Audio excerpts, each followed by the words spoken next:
Hi everybody, it's Kimberly from the Clay and Metal Loft, and I am here to teach you how to put together your mushroom wind chime. So the first thing you're going to do is think about your top. So everybody has the top that has the center hole, and in your bag you have 3 long pieces of jute and you have 1 shorter piece of jute. So you want to take the shorter piece and put it in half. And that's going to give you the hanging loop. So that's important. So what you want to do is at the end here, not the loop end, but the loose end, you want to tie it into a knot. And that knot I would tie twice. I double all my knots. Some of us may need to triple our knots later depending on how big our holes are in our pieces. So I've doubled my knot. This jute holds the knots really well so that it's secure. So I just have a loop and a knot, and I'm going to feed this up through the bottom of the piece. So I'm taking the loop end, pushing it through the hole. Here I have my piece and my hanger. Don't put your bead on at this point. You don't want that on. You want to take your bead and just set it aside until the very end when everything is secured. But this is your first step so that you've got this ready, just a simple knot in the bottom and a loop at the top. So now you want to lay out your mushrooms, and this is one of the reasons why we wanted you to put them together yourself, because there's a lot of artistic freedom in deciding how you decide to put your mushrooms together and what stems you decide to put with your mushrooms. So I'm going to lift the camera here and show you. These are mine, and I have made sure that I have 1 of each color in each line of mushrooms. So I laid out my top 3, 1 of each color, the biggest, and then I laid out my medium size, and then I laid out my small. And I also spent some time thinking about the proportion of the mushroom. So like this really large mushroom would use this really large stem, because if I were to use this small little stubby stem with this large mushroom, the proportion is off and it won't ring or knock around. So what you want to do is, before you even try to assemble, is sit your mushroom tops and stems out and lay out a pattern so that each string is going to have 1 of each color, and each string is going to go from large to medium to small, and each stem is going to match up. I'll show you the example that we had in class. And so you can see there's a yellow, blue, and red in the first, a yellow, blue, and red in the second, and a yellow, blue, and red in the third, and they progressively get smaller as they go down. Okay? So once you've laid them out and you are ready to assemble, I actually recommend assembling from the bottom up. It's a little easier to tie the knots because the knots actually are going to sit under the mushroom cap, and it's hard to tie up in there and then under the mushroom stem. So what you're going to do is take your string. I believe that all of us need to use this not doubled over in order to have enough space. So the first thing you want to do is tie a knot at the bottom of the string with enough left over for a tassel. Now, depending on your hole that you made, I know we talked a lot in class about you've got to get the holes big enough that the jute can go through. Some holes, as I was sorting out these mushrooms, are very big, and some holes are very small.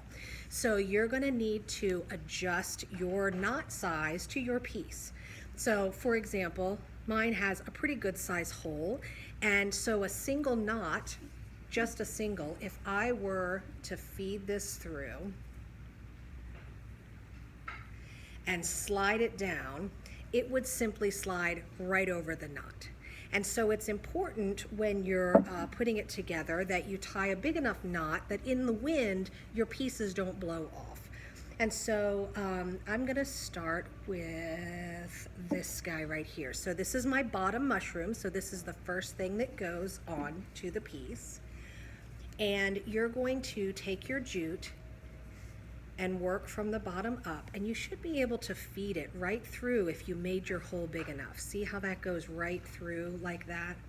And I simply pull it down, but look, my knot doesn't really catch good, so I'm gonna tie a double here. So I'm just gonna take the jute, I'm gonna tie it a second time just to make that knot a larger area.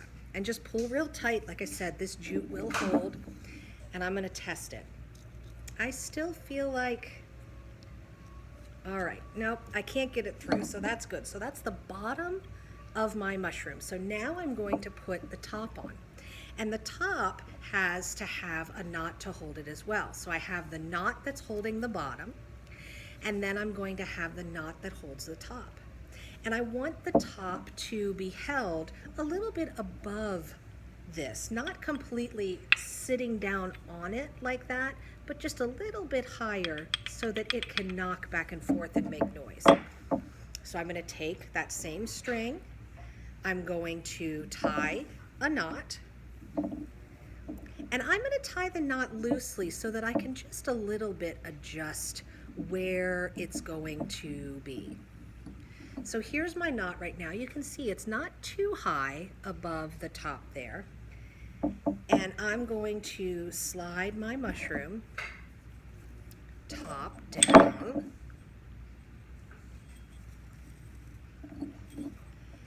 And look at that height, and that looks about right. Now, this mushroom also has a hole that one single tie is able to go through. So just like I did on the mushroom stem, I'm going to tie a second knot to make it nice and tight. And again, this is something that is going to be very personal to your specific mushroom and how large you made the hole. Some holes, one knot will do it. Some holes, 3 knots might be necessary to make sure that it doesn't slide through. So I'm just going to go ahead and show you. This is 3 knots.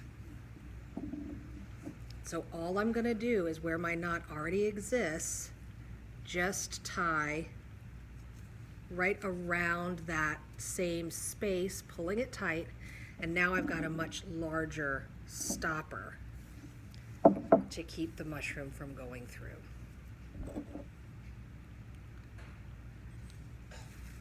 And so here we have our first little ringy-dingy mushroom, okay? Next, you're going to go to your medium mushroom. And again, we're working from the bottom up, so we're going to want to look about how far up the rope we want our next mushroom stem to be and tie our knot around there. So I am going to just very quickly tie this jute once, and then I'm going to tie it again to make it nice and thick.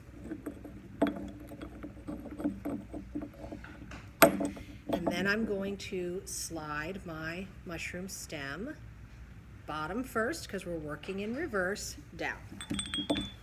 So now here's the start of my second, okay?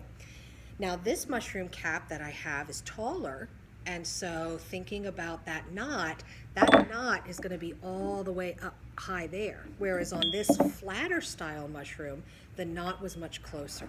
So I really need to think again about my proportion, and that means that my knot, in order for this to hang around here, needs to be somewhere around this area.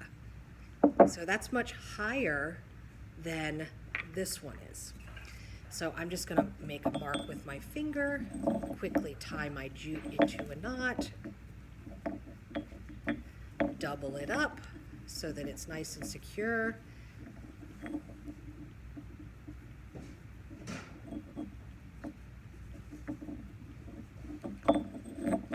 Pull it tight and send it through.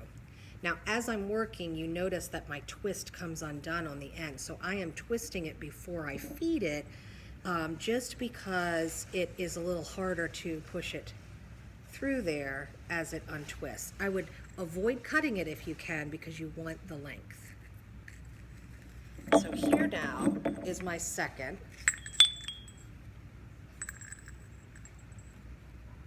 mushroom. See that?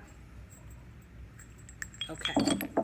Now, the final thing that I want to do is, as I'm going into the third mushroom there, is I want to teach you a little trick about if you're having trouble getting your rope through your hole, either because your hole is small or maybe because your stem is really tall. It gets very difficult, even without an untwisted end, to push the jute all the way through. As you push, it really doesn't want to come all the way through. So the best way to do this is to use a piece of thread.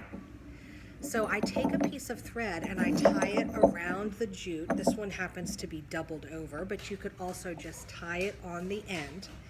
And what you can do is, on that really long stem, you just let gravity pull the thread through, and then it works like a needle to pull the rope through.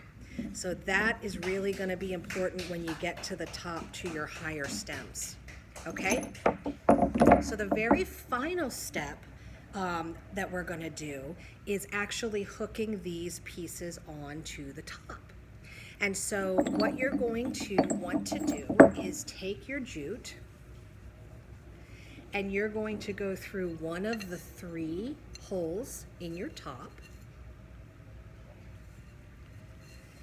And when you get your mushrooms to the length that you like from the top, however you might want that to be, you can do one of 2 things, and you can try this out on your pieces. It really depends on the balance of your mushrooms. You can just tie off a knot right here and just let these 3 strings hang independently and let the hanger hang independently. But what I found worked on my piece was that I took my 3 strings and I attached them all to the center. And that helped it so that when it hangs level. Because other than that, it would kind of hang very awkward based on the difference balance of the weight. So this is why we waited to put our bead on. So once you get up to the top, you're going to take your, go on the table here, you're going to take your jute that you get and tie it around the center string. So I am tying this in a knot to the center string.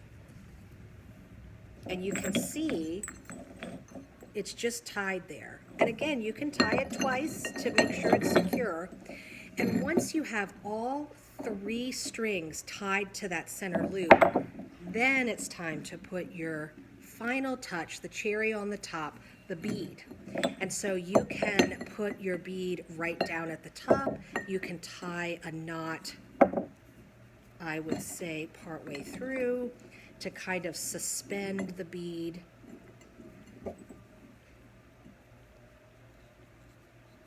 Like that.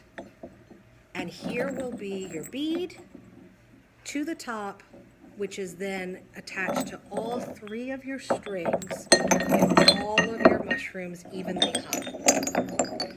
So again, this is the finished product. We have the top. We have 3 rows of 3 in alternating colors and graduating size, with your loop to hang from either a hook in your house or a hook. I have mine hanging in my front tree.